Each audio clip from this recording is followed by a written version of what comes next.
Hello everyone. Today we will solve chapter 3 of class 6 wow maths. आज के इस video में हम वाव मैथ्स के क्लास 6 का सॉल्यूशन शुरू करेंगे। कुछ स्टूडेंट्स कहा है कि वाव मैथ की भी सर आप बुक करा दीजिए, तो ये आपकी वाव मैथ्स की बुक है, हम इसको आज सॉल्व करेंगे। आपको इसका पूरा सॉल्यूशन हमारे चैनल पर मिलेगा। अगर आपके पास वाव बुक है तो आप इसको हमारे चैनल को सब्सक्राइब करें। इसमें हमारा ICSE, CBSE बोर्ड की RS अग्रवाल, NCERT और ML खन्ना और साथ ही साथ RK बंसल की बुक का सॉल्यूशन आपको मिल जाएगा। तो आज हम चैप्टर 3 की जो पहली एक्सरसाइज है रिव्यू एक्सरसाइज, उसको सॉल्व करेंगे। ओके, और ये आपकी रिव्यू एक्सरसाइज चैप्टर 3 की फर्स्ट क्वेश्चन है, which one is not a common factor of 30 and 45। Factor क्या होते हैं, जैसे ये इसका फैक्टर है कि नहीं, तो इस नंबर का इसमें डिवाइड करके देख लो। अगर 3 से 30 डिवाइड हो जाए, यानी कि एग्जैक्ट डिवाइड होना चाहिए, यानी कि क्या निकाल दो रिमाइंडर 0, तब तो 3 फैक्टर होगा 30 का। फिर हमें ये चेक करना है कि 3 45 का भी फैक्टर है कि नहीं।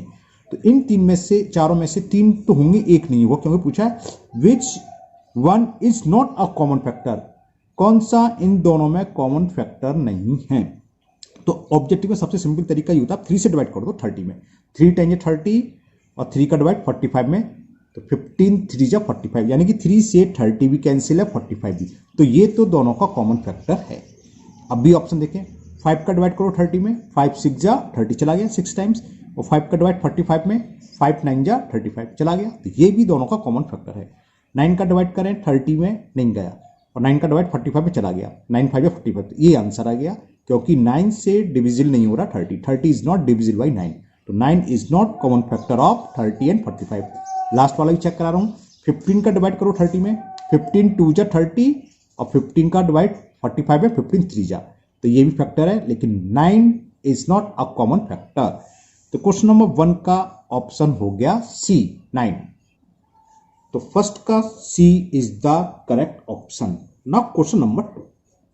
क्वेश्चन 2 है, find whether the first number is a factor of the second number और नॉट। इसमें 3-4 पार्ट्स हैं, 2 नंबर दे रखे हैं 4 एंड 64।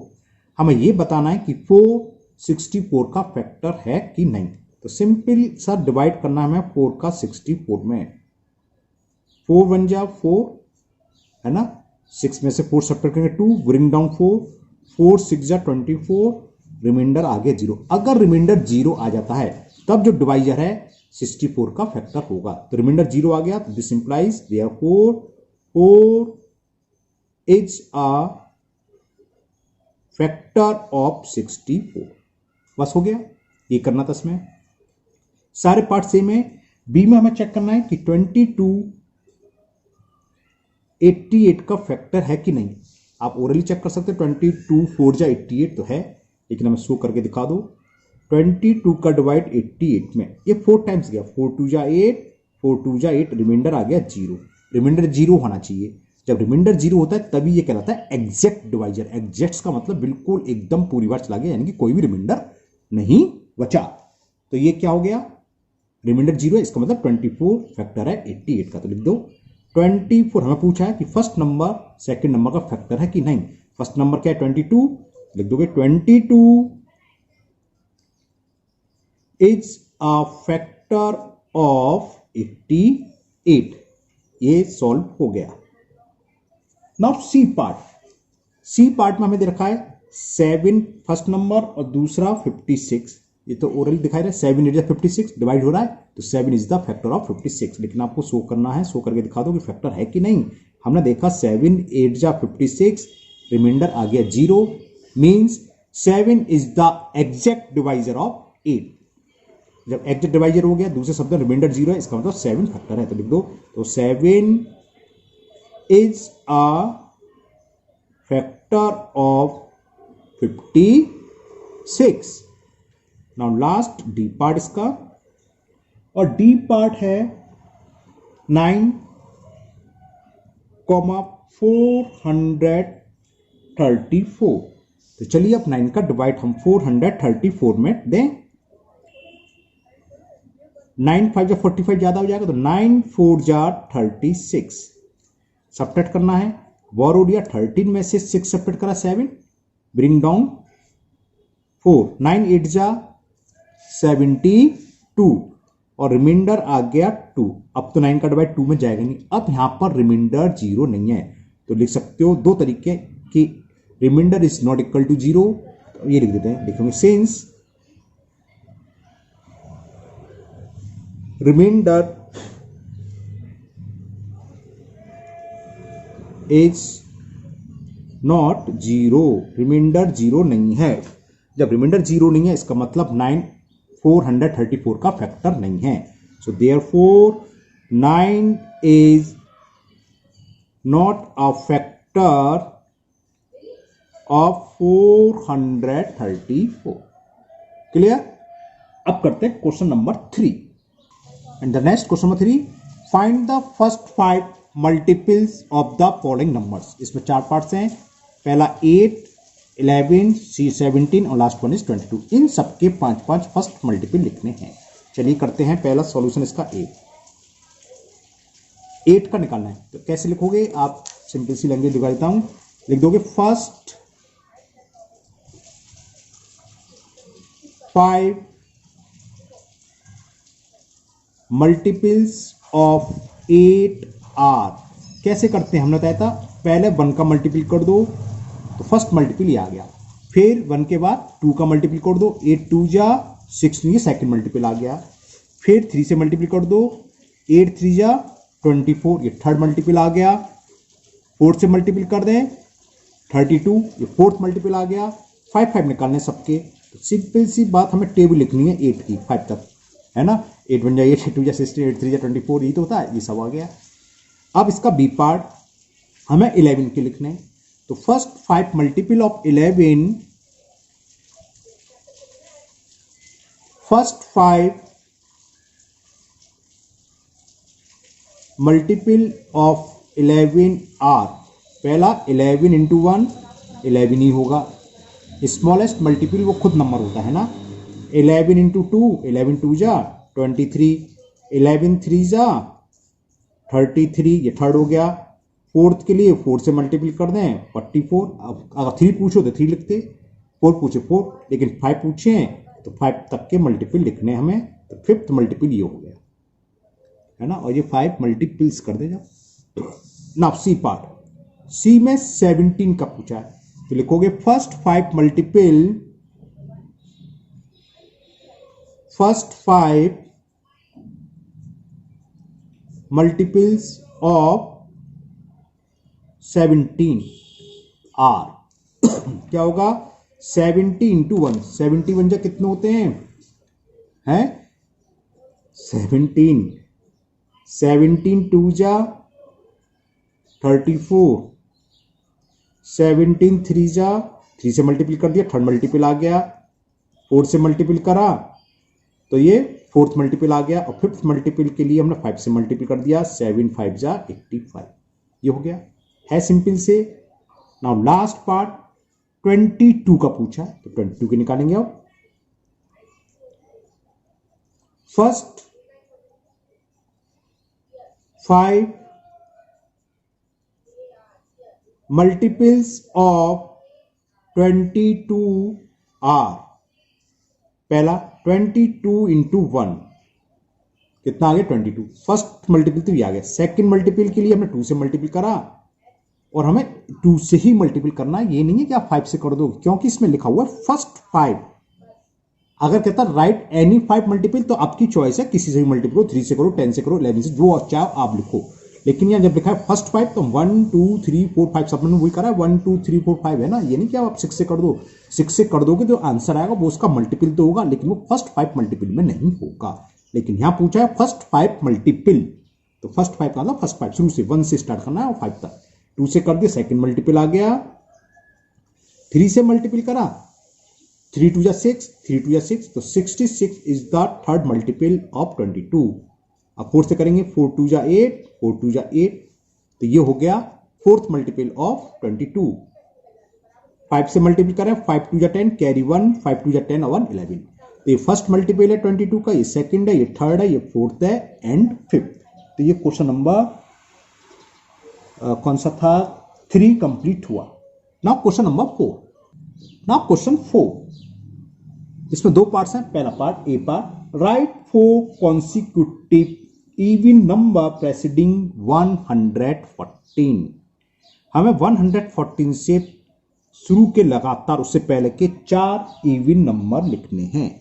देखो इवन नंबर क्या होते हैं ये तो आपको शायद पता है ना, कौन से नंबर, जिसके लास्ट में 0 हो, 2 हो, 4 हो, 6 हो, 8 हो, यानी कि जो 2 से डिविजिबल हो।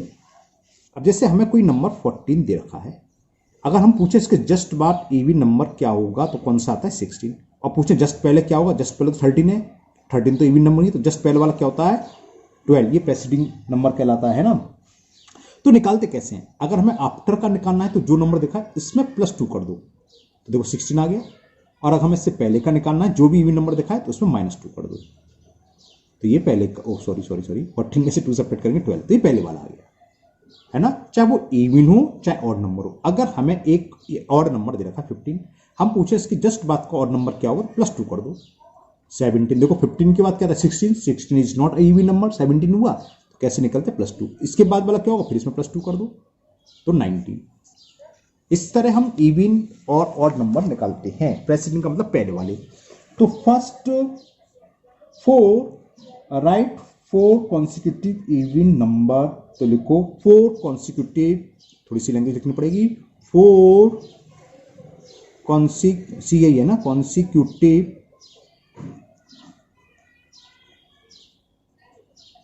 Even numbers presiding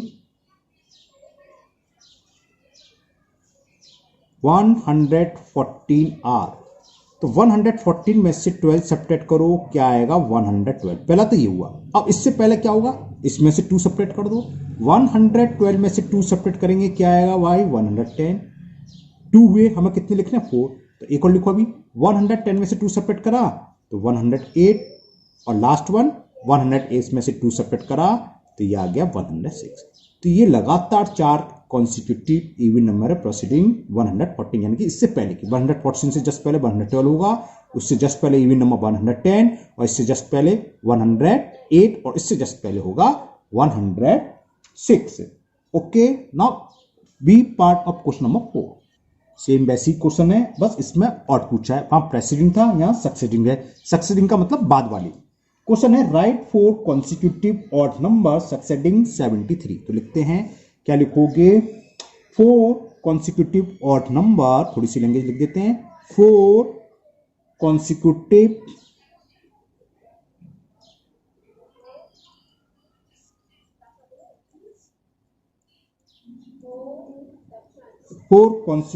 odd number succeeding 73 are following. ऐसे लिखो, फॉलोइंग का तो नीचे। पहला क्या होगा, 73 में +2 करो, 73 + 2 कितने होते हैं 75, फर्स्ट तो ये हो गया। सेकंड 75 में 2 ऐड करो, 75 + 2 कितना 77। थर्ड 77 + 2 79। अब इसमें 2 करेंगे तो 81, 4 पूछे 4, तो ये इसका आंसर हो गया। Now question number 5। क्वेश्चन 5 में ये पूछा है, ये आपकी एक्सरसाइज पेज नंबर 50 पर दे रखी है ना, वाव मैथ्स की, नहीं आप ढूंढो, क्योंकि फर्स्ट एक्सरसाइज नहीं है, रिव्यू एक्सरसाइज है ना, रिवीजन करा रहे हैं छोटा छोटा, उसके बाद हम 3.1 भी करेंगे। तो ये is 1 the HCF of 7 and 15। भाई हमने इसमें ये पूछा है कि 1, 7 और 15 का क्या एचसीएफ है और क्यों है। तो देखो क्या होता है, सिंपल सा तरीका बता देते हैं हम। 7 के ऑल फैक्टर लिखो, ऑल फैक्टर, ओहो अब क्या लिख दिया मैंने, all factors of 7।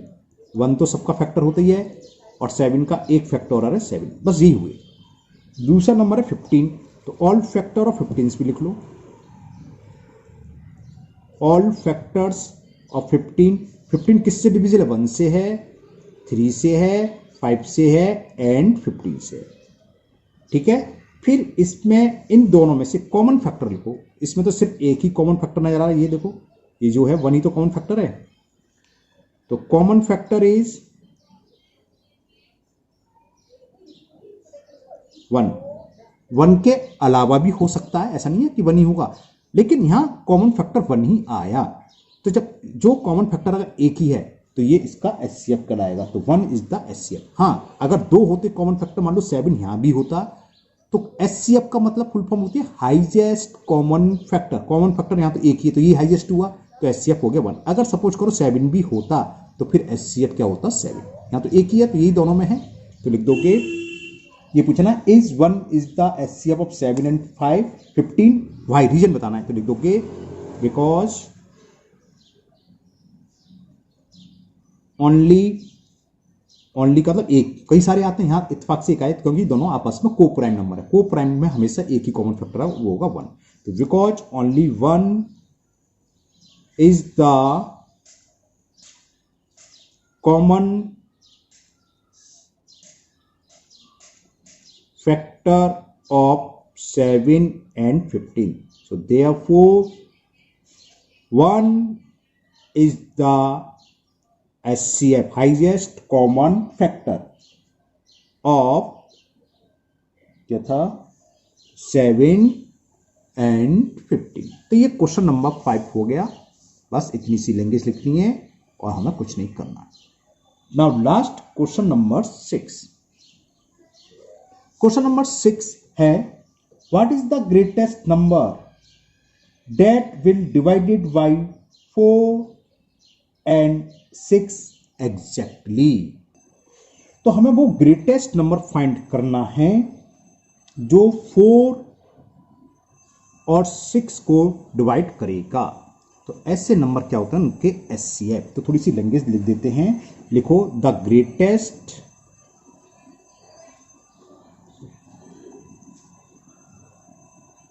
Number. Question दोबारा सुन लो, what is the greatest number that, यानी कि वो नंबर डेट विल डिवाइड, जो डिवाइड करेगा इसको 4 और 6 को एग्जैक्टली, मतलब रिमाइंडर 0 है। तो the greatest number which will we divide, जो कि डिवाइड करेगा, which will we divide 4 and 6 exactly, क्या होगा, that will be the HCF. That will be the HCF of 4 and 6। तो 4 और 6 का एचसीएफ निकालना है। जैसे मैंने इसके ऑल फैक्टर निकाल के बताए थे ना, एचसीएफ को मैं इस तरीके से निकालना सिखा रहा हूं क्योंकि यहां कोई कॉमन नहीं आ रहा था, एक ही आ रहा था, तो वहां आएगा। तो देखो कैसे निकालते हैं। तो पहले आप लिख लो ऑल फैक्टर। एक दूसरा तरीका भी होता है, अभी मैं ऑल फैक्टर लिख रहा हूं। तो ऑल फैक्टर ऑफ 4 के सभी फैक्टर लिखो। 4 1 से डिविजिबल है, 4 2 से डिविजिबल है, और 4 से भी डिविजिबल। ये सारे फैक्टर आ गए। अब लिखना है 6 के। फिर हम लिखेंगे ऑल फैक्टर ऑफ 6 इज 6 1 से भी डिविजिबल है, 2 से भी डिविजिबल है, 3 से भी है, एंड 6 से भी है। अब इन दोनों में कॉमन फैक्टर, जहां ऊपर सिर्फ 1 ही आया था, यहां 2 आ रहे हैं, देखो 1 भी आ रहा है, 2 भी आ रहा है ना। तो कॉमन फैक्टर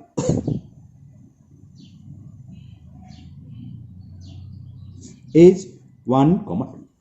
अब इन सब में यहां तो सिर्फ 2 ही आए हैं, इन दोनों में हाईएस्ट कौन सा है, लार्जेस्ट कौन सा है, मैक्सिमम कौन सा है, 2 है। इन दोनों 1 बड़ा है कि 2 बड़ा। तो 2 is the highest common factor लिख दोगे।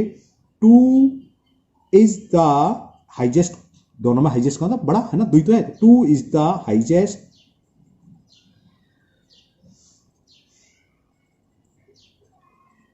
Common factor. तो यही एचसीएफ कहलाता है। सो हाईएस्ट, एच से हाईएस्ट, सी से कॉमन, एफ से फैक्टर, इज 2। तो एचसीएफ आगे 2, तो वो नंबर 2 हो गया। अब देखो 2 से डिवाइड कर लो, 4 में चला जाएगा, 2 2 जा 4 गया, रिमाइंडर 0 आया, 2 3 6। 2 से बड़ा कोई नंबर नहीं है जो इन दोनों को डिवाइड कर दे एग्जैक्टली, है ना। तो लिख दोगे, तो आंसर इज 2। लैंग्वेज लिखना तो लिख सकते हो। तो ग्रेटेस्ट नंबर इज 2। तो ग्रेटेस्ट नंबर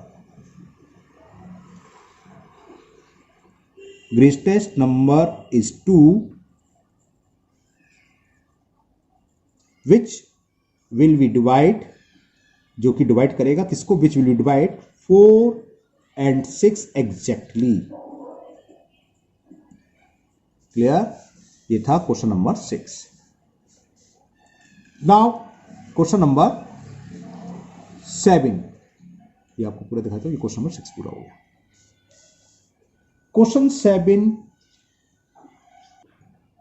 क्वेश्चन 7 में ये है the HCF and LCM of two numbers are 15 and 315। तो हमें एचसीएफ दे रखा है, लिख लो HCF of two number is 15, LCM of two number is 315। Okay, if one of number, उन दो नंबर में से एक नंबर देता है, one number is 105, then find the other number. तो क्या होता है, दो नंबर का प्रोडक्ट हमेशा किसके इक्वल होता है, उनके एचसीएफ और एलसीएम के प्रोडक्ट के इक्वल होता है। ये हमने बताया था, है ना। इसकी हम इंट्रोडक्शन की वीडियो और दे देंगे आपको, वो और देख लेना, उसमें सब क्लियर है। तो क्या लिखेंगे, one number into other number, या first number into second number, आप कुछ भी लिख सकते हो, ठीक है ना। तो हमने लिखा one number into other number, जो हमें फाइंड करना है, इक्वल होता है एचसीएफ इंटू एलसीएम, यानी कि product of both number equal to product of LCM HCF, ये रूल है। तो वन नंबर हमें दे रखा है 105, अदर नंबर हमें फाइंड करना है, अदर नंबर की जगह अदर नंबर रख दो। एचसीएफ कितना है 15 इंटू एलसीएम, एलसीएम इज 315। तो ये क्रॉस मल्टीपल जानते हो, 115 अपॉन में आ जाएगा, तो इससे अदर नंबर निकलाएगा। तो other number is 15 into 315 upon 105। 105 3 जा 315 होते हैं, डायरेक्ट कट रहा है, हो सकता है आपको 5 की टेबल 105 की टेबल नहीं समझ में आ रही, नो प्रॉब्लम, आप 5 से कैंसिल कर दो, 5 2 जा 10, 5 1 जा 5, फिर 5 से काट दो, 5 6 जा 30, कैरी 1 1 5 15, 5 3 जा 15, फिर भी काट सकते हो आप 7 से, 7 3 जा और 7 9 जा, 3 1 जा 3 3 कट गया, और 3 का 15 में मल्टीप्लाई करा 45, तो अदर नंबर आ गया 45। यही आंसर हो गया, और ये एक्सरसाइज आपकी कंप्लीट हो गई, रिव्यू एक्सरसाइज। नेक्स्ट वीडियो में हम 3.1 स्टार्ट करेंगे। तो मुझे उम्मीद है आपको ये एक्सरसाइज अच्छे से समझ में आ गई होगी। अगर आप लोग पहली बार चैनल पर हैं तो चैनल को सब्सक्राइब करना ना भूलें, साथ ही साथ बेल आइकन जरूर प्रेस करें, जिससे आगे की एक्सरसाइज आज शाम को या कल जब भी अपलोड होगी उसका नोटिफिकेशन आपको मिल जाएगा, और वो एक्सरसाइज आपकी मिस नहीं होगी।